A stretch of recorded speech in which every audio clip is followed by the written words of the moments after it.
25 دوای 2019 کاژمێر 11 پێشنیوەڕۆ لەلایەن بەشی پۆلیسی نهێشتنی تاوانی سەر بە بەڕێبەرایەتی پۆلیسی ڕاپەڕین لەناو شاری ڕانیا تۆمەتبارێکیان دەستگیر کرد بە ناوی ڕائەلف تەمەن 38 ساڵ کە بڕێک مادەی هۆشبەری پێبووە لەناو ماڵەکەی خۆیدا دەستگیر کراوە. لەگەڵ ئەو کاتەشدا کە هێزەکانمان دەستگیریان کرد ڕاستەوخۆ پەڕاوی لە کۆڵنەوە بۆ ئەم تۆمەتبارە کراوەتەوە.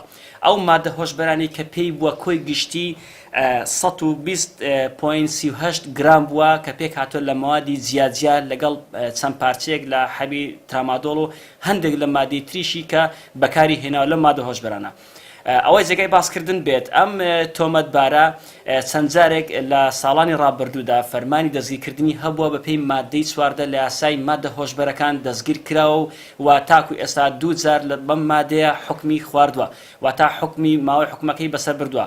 بەڵام لە دوای تاواکردنی ماوەی بەسەربردنی حکومەکەی چەند جارێک تریش هەستاوەتەوە بە ئەنجامدانی ئەو کارەوە تا گەڕاوەتەوە سەر بەکارهێنانی مادە هۆشبەرەکان و لەگەڵ ئەوەشدا ئەوەی کە دەمانێت باسی بکەین ئەم تۆمەتبارە سەرڕای ئەوەی کە مادەی هۆشبەری بەکارهێناوە لەگەڵ ئەوەشدا بازرگانیشی پێوە کردو بە مادە هۆشبەرەکان.